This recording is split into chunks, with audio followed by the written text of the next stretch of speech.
So far, Transformers Legacy has been pretty good about touching pretty much every corner of the Transformers universe, but in the past couple of weeks, we've gotten our first character from Transformers Cyberverse, although there's a little bit of a caveat to it, because it is Legacy Evolution Cyberverse Universe Shadow Striker, who's kind of a combination of a couple different Shadow Strikers from across the Transformers universe, but we'll talk about that because today she is the subject of our episode of Deceptibot 9 Reviews.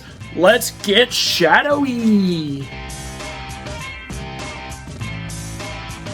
How's it going, everyone? Deceptibot 9 here, and thank you, as always, for tuning in for another episode of Deceptibot 9 Reviews. Before we get to the robot, I'd like to ask if you like what you see. Go ahead, hit that like button. Plus, if you aren't already subscribed, just hit the subscribe button as well while you're down there. And if you want to stay tuned for all the future content I've got planned, go ahead, hit that notification bell as well so you'll never miss an episode here. All of my social links are in the description down below, as well as my Entertainment Earth affiliate link, which I will also put right here. So if you want to go do any shopping for upcoming pre-orders or stuff that is in stock, I am now an Entertainment Earth affiliate, and you can get all of your action figure fix there and help me out a little bit as well. I'm super excited about that. Love to have that offer extended to you guys as well. So without further ado, let's go ahead, head down to the review station and take a look at Transformers Legacy Evolution Cyberverse Universe Shadow Striker. Alright, here is Legacy Evolution Shadow Striker, all up in her robot mode, and I think she's super awesome. She was the figure I was most looking forward to out of the Wave 4 of Legacy Evolution, and she has honestly hit it out of the park. She is phenomenal. I love just how cool she looks. Like I mentioned up top, she is a combination of a couple different Shadow Striker designs, which I thought was a really unique take on Shadow Striker. I know there's people out there who are probably fans, huge fans of her character in Cyberverse.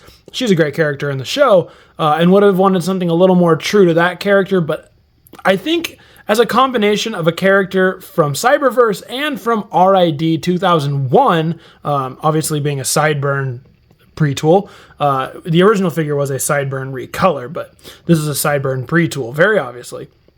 But just with the color scheme and aesthetic and the head sculpt of Cyberverse Shadow Striker, I actually think it came out very well. So that's enough rambling while she's spinning here. Let's go ahead and take a closer look at the details on Shadow Striker.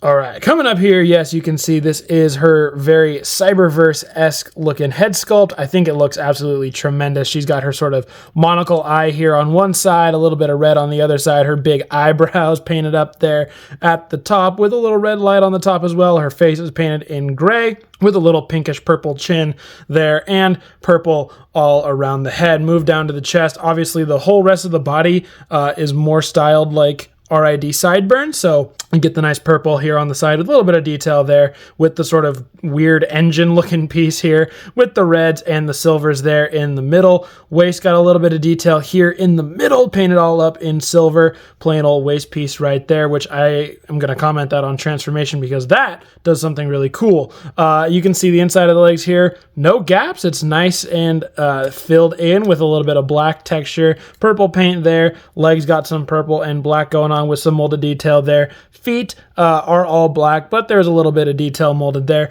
The arms do have some detail in them as well. You can see Decepticon symbol. Here's the inside of the arm, and we'll just pull this piece off, show you the outside really quick. This is one of her accessories. Obviously, we'll talk about that in a minute. And rotate to the back. You can see she's got her wheels here on the back, and her doors for vehicle mode are here, but they kind of serve as like a little cape section here in robot mode, which I think is really neat. There is a little bit of hollowness on the legs in the back. That's just part of how transformation is going to play out, and you can see roof piece over here as well. So yeah, I mean, in terms of looks, Shadow Striker, in my opinion, looks really cool. I don't have a strong attachment to the character in the Cyberverse show, so I personally don't mind as much that she is a combination of designs, whereas somebody who is way more into Cyberverse Shadow Striker probably will be slightly upset.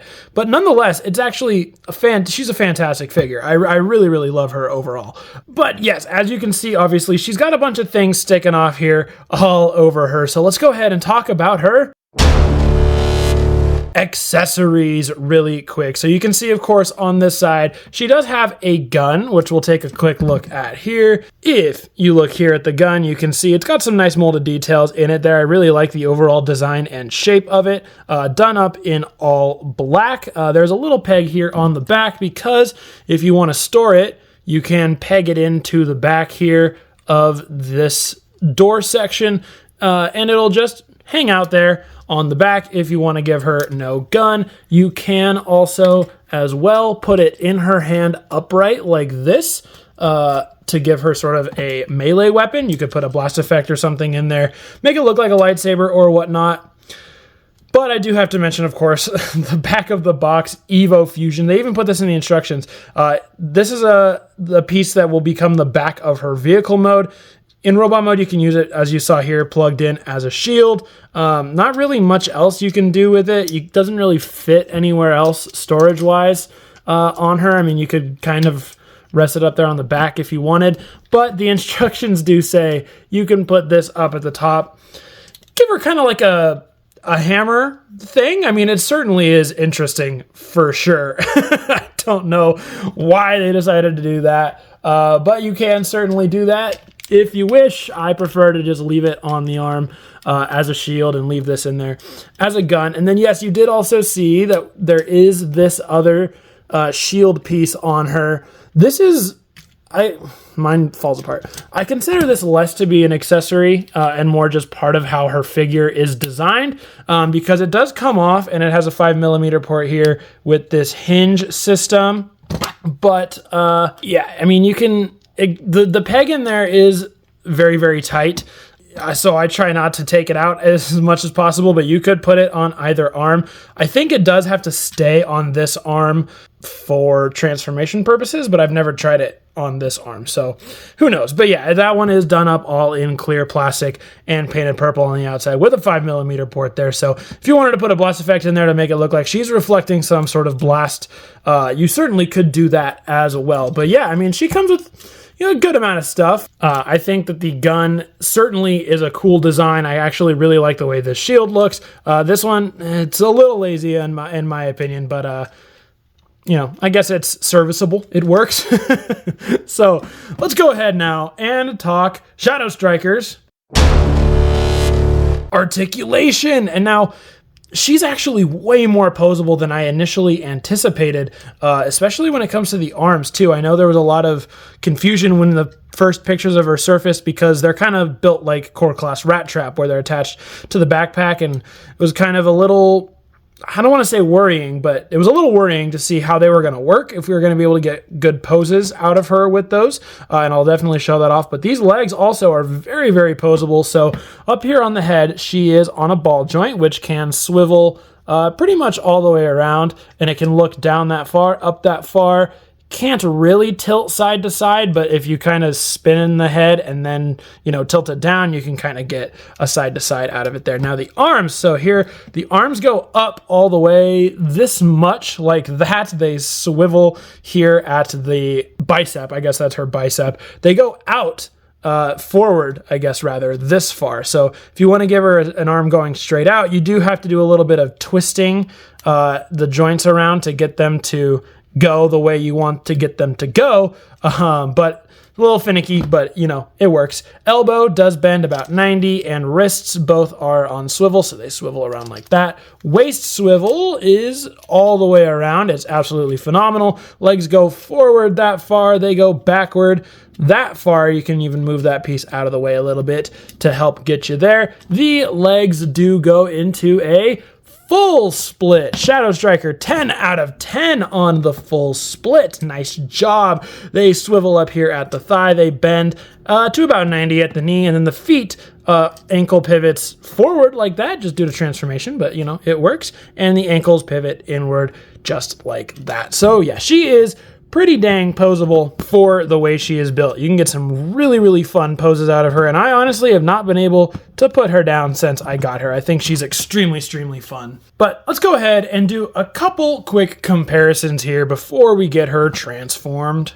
All right, here she is with another Cyberverse figure, so you can see kind of how she looks with those Cyberverse Deluxe toys. This one is Grimlock, one of my favorite Grimlocks of all time, just so you can kind of see how she might stack up with your other Cyberverse figures if you want to throw her into your Cyberverse collection.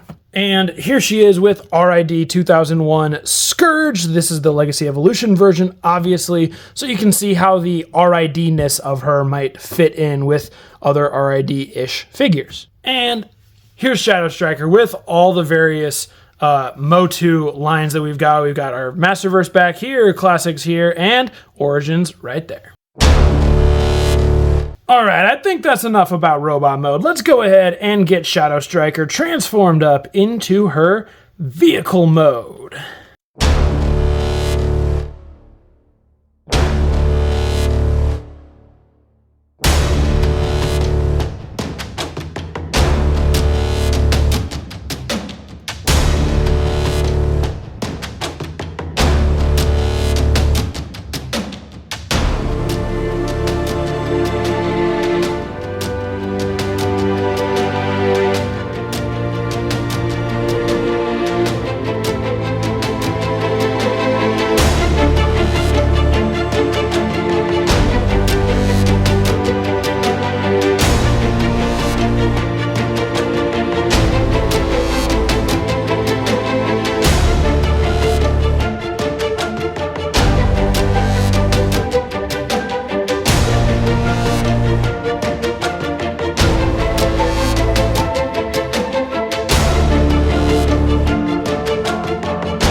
Alright, and here's Shadow Striker transformed up into her vehicle mode with what was a pretty unique transformation. I wasn't expecting it to be like that. I really like kind of how the front of it forms, how this was the waist piece and the chest kind of unfurls, and I really like it. I think it's really unique. There is a few tabbing issues in some of the sections, if you couldn't tell, like up here at the front. It wasn't even fully done on mine. Can take a little bit of playing around to get these fully over these panels to get fully over the leg pieces and just make sure everything gets lined up and tabbed in correctly. But once you do, it comes out in a really nice looking car mode that if I remember correctly, is fairly accurate to how she actually appeared in vehicle mode in the show. So let's go ahead and take a look at the details now that she is up in her car mode. All right, coming up to the front, we get to see some new headlights, which look really, really nice in a sort of shiny blue color there with the way the whole front forms. This was on her waist, is now the front of her car. What was her chest is now the top engine block piece of the car, which looks great. If you look at the sides, you can see now the doors are actual doors, how they're supposed to be, and we get these wheels that look very, very nice with the red interior rim lining and the black all the way around. And her shield is now the top of the car, obviously, with the translucent red on all sides with the purple on top. And if you look at the back, there's a little bit of gappage, and that's just natural due to how her transformation is, but you can see what was her arm shield is now the back of the car with a 5mm port there. You can put a blast effect in there and make her go and she's got a couple tail lights there rather. And if you look down on the bottom, she's pretty clean when it comes to the bottom. I mean, obviously these are the legs and you can see that, and those are the feet, but I mean, it turned out really well, really clean. You can't really see a lot of other robot kibble there, which is really, really nice. And with those wheels, she does roll pretty dang well. She does a good job at rolling, as you can see, if all of her wheels are aligned. But yeah, I mean, that's about it for the details here on vehicle mode. So let's go ahead and throw out some comparisons here. Here she is with Cyberverse Grimlock, so you can see the car versus dino scale there. I think that's fine. I don't really remember their size difference too much in the show, but it could be inaccurate. I don't know. Here she is with RID 2001 Scourge, so you can kind of see how these two will size up together for when potentially this becomes Sideburn. And it's a little silly in vehicle mode, but here's all the Masters of the Universe guys with her. So that's going to about do it for my closer look at Legacy Evolution Shadow Striker. So let's go ahead and Shadow Strike our way back on up to me for my final Shadow thoughts. All right, so what are my final thoughts on Legacy Shadow Striker here? I think she is actually really fun. I was really excited for her coming out of the gate because she's a cool character in Cyberverse that I've never had a figure of before. She didn't really get a proper figure from Cyberverse, so I was super stoked as well. Plus, I think the fact that she's a combination of a couple different Shadow Striker designs is just really neat at the end of the day. But she turned out very well. She's very poseable. She's a lot of fun to pose. Transformation is not bad at all, and her her vehicle mode is very nice as well. So that's Shadow Striker. Alright guys, that is going to do it for today's episode of Deceptibot 9 Reviews. Go ahead and let me know what you think about Legacy Evolution Shadow Striker in the comments down below. I'd love to talk all things Shadow Striker with you guys down there. And guys, as always, I've been your host, Deceptibot 9. Thank you as always for joining me, and I will see you all later.